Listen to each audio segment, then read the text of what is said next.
Chicken fry ಮಾಡಲು ಬೇಕಾಗುವ ಸಾಮಗ್ರಿಗಳು: ಸ್ವಲ್ಪ ಬೆಳ್ಳುಳ್ಳಿ, 1 ಇಂಚು ಶುಂಠಿ, 6-7 ಲವಂಗ, ಅರ್ಧ kg ಚಿಕನ್ ಫ್ರೈ ಮಾಡಲು ಬೇಕಾಗುವ ಸಾಮಾನು.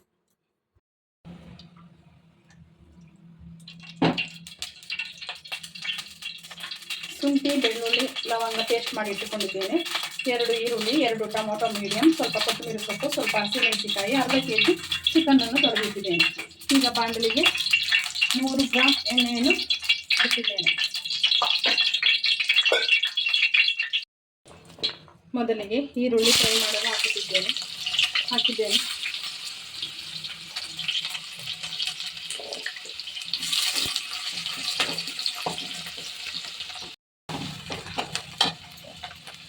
ಹಸಿಮೆಣಸಿನಕಾಯಿ,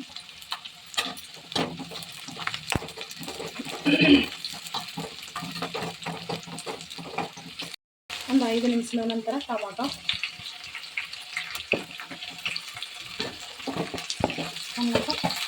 ಶುಂಠಿ ಬೆಳ್ಳುಳ್ಳಿ ಪೇಸ್ಟ್,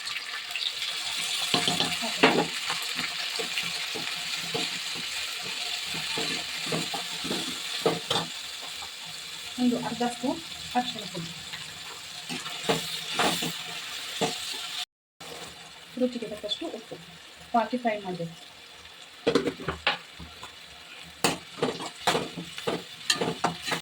ಶುಂಠಿ ಬೆಳ್ಳುಳ್ಳಿ ಹಸಿ ವಾಸನೆ ಹೋದ ನಂತರ ತೊಳೆದಿಟ್ಟಿರುವ ಚಿಕನನ್ನು ಹಾಕಬೇಕು.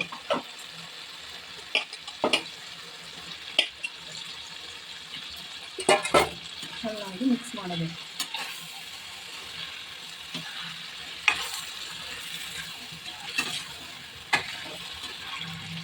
ಚೆನ್ನಾಗಿ ನೀರು ಬಿಡುವವರೆಗೂ, ಡ್ರೈ ಆಗೋವರೆಗೂ ಕುದಿಯಬೇಕು. ಅಲ್ಲಿವರೆಗೆ ಒಂದು 5 ನಿಮಿಷ ಪಾತ್ರೆಯಲ್ಲಿ ಚೆನ್ನಾಗಿ ಡ್ರೈ ಆಗಿದೆ. ಸ್ವಲ್ಪ ಕರಿಬೇವು, ಸ್ವಲ್ಪ ಪುದೀನ,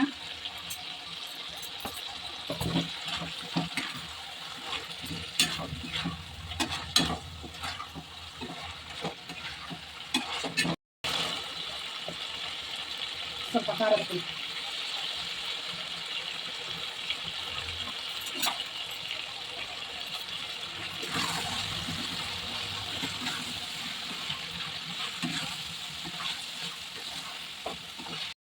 ನೀರು ಹಾಕಿ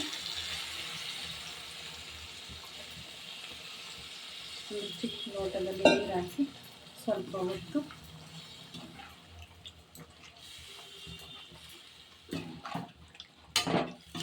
ಐದು ನಿಮಿಷ ಕುದಿಯಲು ಬಿಡೋಣ.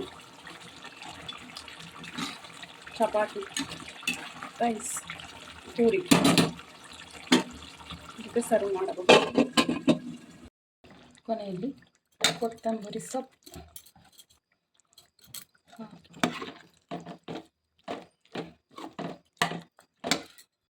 ತುಂಬ ಚೆನ್ನಾಗಿದೆ. ಒಂದ್ಸತಿ ಟ್ರೈ ಮಾಡಿ ನೋಡಿ.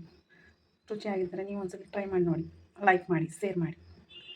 ಚಪಾತಿ ಜೊತೆಲಿ ಚಿಕನ್ ಫ್ರೈ ತುಂಬ ಸೂಪರಾಗಿ ಬಂದಿದೆ. ರುಚಿ ಅದ್ಭುತವಾಗಿದೆ. ಒಮ್ಮೆ ಟ್ರೈ ಮಾಡಿ ನೋಡಿ.